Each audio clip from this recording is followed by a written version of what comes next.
এমন একটা দিন, আমি আমার জন্মস্থান সাভারের গ্যান্ডা, সাভার পৌরসভা ৯ নং ওয়ার্ডের গ্যান্ডাবাসীর পক্ষ থেকে যে অকৃত্রিম ভালোবাসা,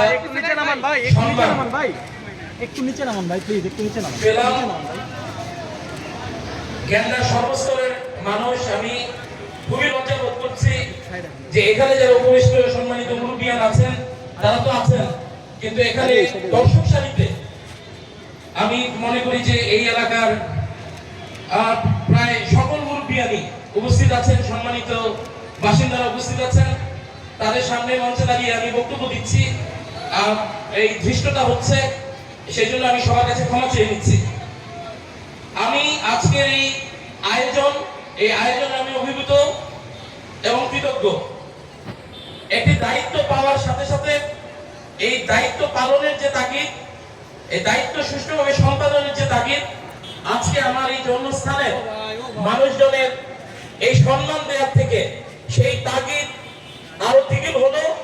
সেই দায়িত্ব পালনের জন্য সততা নিষ্ঠা দিয়ে সর্বাত্মক প্রচেষ্টা চালানোর যে ইচ্ছা, সেটা দ্বিগুণ হলো। আপনাদের কাছে শুধু দোয়া চাই, প্রাণ ভরে আপনারা দোয়া করবেন। যেটুকুই সম্মানিত করেছেন সেটি যেন ধরে রাখতে মানিত সভাপতিকে শ্রদ্ধা জানাচ্ছি। মঞ্চে উপবিষ্ট সম্মানিত অতিথিবর্গ, আমি সবার নাম উল্লেখ করতে গেলে মাগরিবের সময় হয়ে যাচ্ছে, আমি নাম উল্লেখ করছি না, সেজন্য আমাকে মাফ করবেন।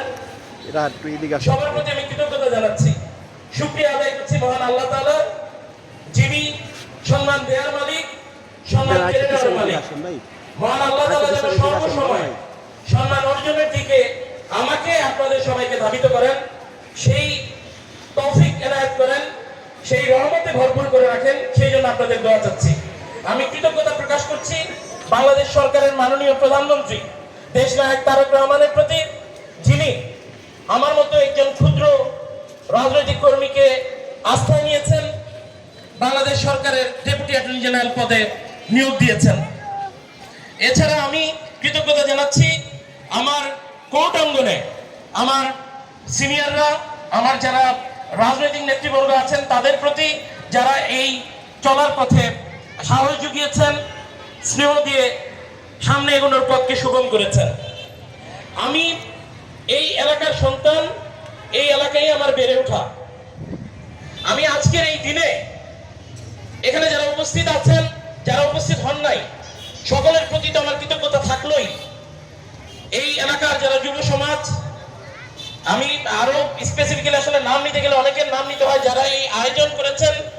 বেশ কয়েকদিন যাবৎ আমি ঢাকায় থেকে খোঁজ খবর পেয়েছি, যেটার জন্য তারা অক্লান্ত পরিশ্রম করে আজকের এই সুন্দর অনুষ্ঠানটি দাঁড় করিয়েছেন। তাদের সকলের প্রতি আমি কৃতজ্ঞতা জানাচ্ছি। সেই সঙ্গে আমি মনে করতে চাই, আমার মনে পড়ছে যে আমার এই স্বল্প জীবনে আমি এই গ্যান্ডা অঞ্চলে অনেক মুরব্বীদেরকে দেখেছি, নিজের সচক্ষে দেখেছি, যাদেরকে তো দেখি নাই তাদের ব্যাপারে এই মুহূর্তে আমি দোয়া চাচ্ছি শুধু, কিন্তু যাদেরকে দেখেছি অনেকে পরলোক গমন করেছেন, তাদের আমি একটু নাম স্মরণ করতে চাই। এখানে তাদের নিশ্চয়ই আত্মীয় স্বজনরা উপস্থিত আছেন, নাতি নাতনি সন্তানের উপস্থিত আছেন। আমি স্মরণ করতে চাই আমাদের গ্যান্ডার কৃতি সন্তান, যিনি গ্যান্ডাকে বহুদূর, গ্যান্ডার সুনামকে এগিয়ে নিয়েছেন, সেই আমার চাচা আশরাফুদ্দিন খান ইনু সাহেবকে, যিনি পরলোক গমন করেছেন। আমি এখানে সিনিয়রিটি মেনটেন করে হয়তো উল্লেখ করতে পারছি না, আমি কিন্তু রাফলি কিছু নামটুকু নিয়েছি। আমি স্মরণ করছি আমার একেবারে আমার বাসার প্রতিবেশী ছিলেন আমিনুর রহমান খান বাচ্চু কাকা, তাকে আমি সচক্ষে দেখেছি, মুরব্বী, তিনি পরলোক গমন করেছেন। আমি স্মরণ করতে চাই আমার বাড়ির আরেক প্রতিবেশী নুরুল ইসলাম বাকা মিয়া, ফজলুল হক ফজলু মিয়াকে, যারা পরলোক গমন করেছেন। আমি স্মরণ করতে চাই অ্যাডভোকেট মেজবাউদ্দিন খান সাজু সাহেব, যিনি এলাকার আরেক কৃতি সন্তান ছিলেন, রাজনৈতিক ব্যক্তি ছিলেন, তিনিও পরলোক গমন করেছেন। আমি শ্রদ্ধা করে স্মরণ করছি যারা আব্দুল খালেক খান খান্দু মিয়া সাহেবকে, যাকে আমি আমার ছোটবেলায় অল্প কিছুদিন দেখেছি, তারপরে তিনি পরলোক গমন করেছেন। আমি স্মরণ করতে চাই কিছুদিন আগে গত হয়েছেন সৈয়দ আনোয়ার হোসেন পিন্টু সাহেব। এছাড়া স্মরণ করতে চাই তারই আরেক চাচাতো ভাই ইঞ্জিনিয়ার সৈয়দ মনসুর সাহেব, মন্টু সাহেব নামে পরিচিত ছিলেন। এছাড়া আমি স্মরণ করতে চাই এই মসজিদের ঠিক অপোজিট বাড়িতে ছিলেন, তাকেও খুব অল্প সময় আমি আমার জীবদ্দশায়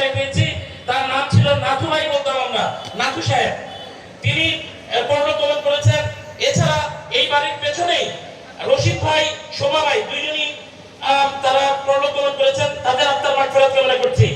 আমি স্মরণ করছি আমার শ্রদ্ধেয় বড় চাচা জনাব আশরাফউদ্দিন খান সুদু মিয়াকে, যিনি এলাকায় একজন বরেণ্য ক্রীড়াবিদ ছিলেন এবং সমাজসেবায় নিয়ত ছিলেন।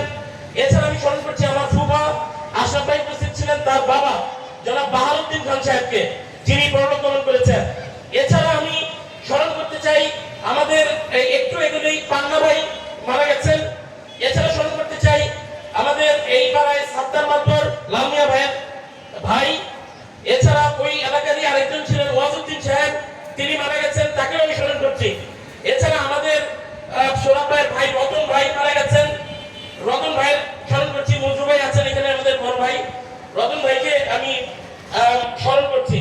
এছাড়া আমাদের এখানে এখানে এই যে আমার ঠিক এই মঞ্চের ঠিক অপোজিটে যে আকিয়ালয়, সেখানে যে আব্দুর রশিদ চৌধুরী সাহেব ছিলেন, উনি একজন খুবই স্বনামধন্য পীর ছিলেন এবং হুজুর ছিলেন, তাকে আমি স্মরণ করছি। এছাড়া আনন্দপুরে আমাদের সূর্য ভাই, বাবু ভাই, এছাড়া নামাগেন্ডায় অঞ্চলে কাদের ভাই, শুকুর ভাই, শাহ ভাই, ইসরাফিল ভাই, চাঁদমিয়া ভাই এবং বিশেষ করে অ্যাডভোকেট আব্দুল সামাদ ভাই, তারা পরলোকগমন করেছেন। এছাড়া আনন্দপুর অঞ্চলে সৈয়দ জামান সাহেব, যাদেরকে আমি দেখেছি, তারপরে মধু কাকা ছিলেন, উনি ইন্তেকাল করেছেন, হিরু কাকা। এদেরকে আমি এখানে আরো কিছু মুরব্বীদের হয়তোবা আমি আমার জীবদ্দশায় দেখেছি, কিন্তু এই মুহূর্তে নাম ড্রপ আউট হয়েছে। আমি আল্লাহর কাছে মাপ চাচ্ছি যে অনেকগুলো মুরব্বীর নাম নিয়েছি, কারোর যদি নাম আমার জীবদ্দশায় দেখেছি কিন্তু ইন্তেকাল করেছেন, তাদের নাম আমি নিতে পারলাম না, কারণ ইনস্ট্যান্ট আমি তাৎক্ষণিকভাবে নামগুলো মনে করেছি যে তাদের শ্রদ্ধা করে আজকের দিনে স্মরণ করা উচিত। আজকে আমি মনে করি গেন্ডাবাসীর আয়োজনে আমি এটাকে সংবর্ধনা বলবো না, আমি বলবো এটা ভালোবাসা। এই কমিশনার মুরাদ আনিসুজ্জামান খান মুরাদ কাকা, উনি মারা গেছেন। আমি আরো যদি একজনের নাম থাকে আমাদেরকে একটু মনে করিয়ে দিবেন। আমাদের জিয়ারত আলী সাহেব, এছাড়া জিলু কাকা, আমাদের জলা কাকার ভাই জিলু কাকা মারা গেছেন। খন্দকার মজিদ সাহেব,